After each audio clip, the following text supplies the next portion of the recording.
ஏற்ற காலத்தில் ஏற்ற ஜனத்தை கர்த்தர் எழுப்புவார். தோழமை என்பது ஏதோ ஆதாயத்துக்காக வைக்கிறதாலும் சரி, நீங்கள் ஆதாயத்துக்காக போனாலும் அடிமையாவீங்க, வேற ஒருத்தவங்களை பின்தொடர்ந்தாலும் அதை முகர்ந்து ஆனால் இடைவெளியோடு வைக்க தெரிந்து கொள்ளுங்க. இது குடும்பத்தை கெடுத்து சின்னவனமாக்கி விட்டுரும். தோழமை ஜாக்கிரதையாக இருங்க.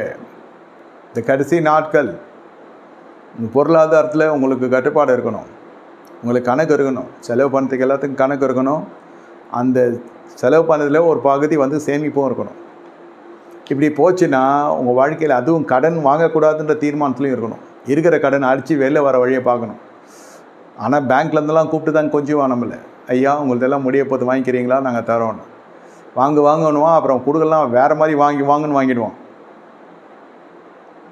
இதெல்லாம் உங்களுக்கு சபைக்கு தெரியாததல்ல, புதிதான காரியமும் அல்ல. பார்த்துக்கொள்ளுங்க. இதெல்லாம் உங்களுக்கு தோழமையோடு பார்த்து வரும். நான் ஹவுசிங் லோன் போட்டேன், நான் கட்டினேன், நான் கார் லோனில் எடுத்தேன், நான் கிரெடிட் கார்டு வச்சுருக்கேன்.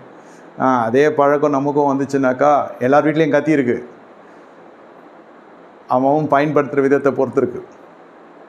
ஒருத்தன் புருஷன் பொண்டாட்டி சண்டையில் அந்த கத்தி எடுத்து ஒருத்தையை சொருவிட்டான். நம்ம வீட்லேயும் கத்தி இருக்குது, நம்ம வீட்லேயும் சண்டை வருது. நம்ம செய்ய முடியுமா? சொல்கிறேன். அவன் செய்யறதெல்லாம் பார்த்து செய்யாதீங்க. தோழமையை பார்த்து எதுவும் காப்பி அடிக்காதீங்க, வேணாம். கர்த்தர் நமக்கு அதெல்லாம் வைக்கல. பரத்துக்கு விரோதமான பாவம் இது. இவன் போனான், அழிஞ்சான், கெட்டான், உணர்ந்தான். இதை நான் எத்தனையோ ஒரு 1000 பிரசங்கம் பண்ணிட்டேன் 25 வருஷம் ஊழியத்தில். ஆனால் இன்று எனக்கு கண்களை கத்த திறந்தார். வறுமைக்குரிய பெரிய காரணம் sins which causes poverty.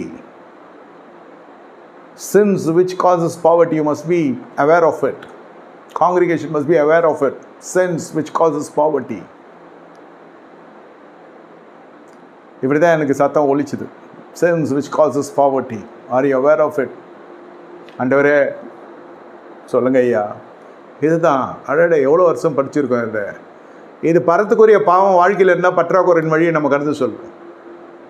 போடுற ட்ரெஸ்ஸு முதல் கொண்டு கிழிஞ்சு போச்சு. நம்மளுக்கு செருப்பு கூட இல்லை காலில். தாழ்மைலாம் கிடையாது, வறுமை.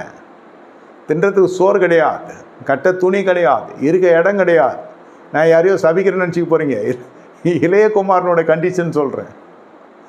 நீ தகப்புன்னுட்டு போனேன் அப்படி தான் நானும் நினச்சேன். இல்லை, அவன் கரெக்டாக உணர்ந்துட்டான். அதுதான் தோற்றவங்ககிட்ட நிறைய நாலேஜ் இருக்கும். நம்ம அற்பமாக எண்ணக்கூடாது. பரத்துக்கு விரோதமான பாவம் இருந்துச்சுன்னா பற்றாக்குறை இருக்கும் ஐயா. ஆமாம், பரத்துக்கு விரோதம் பாவம் இருந்துச்சுன்னா துணிமணி கூட போட்டுக்க இருக்காது. பரத்துக்கு விரோதமான பாவம் இருந்துச்சு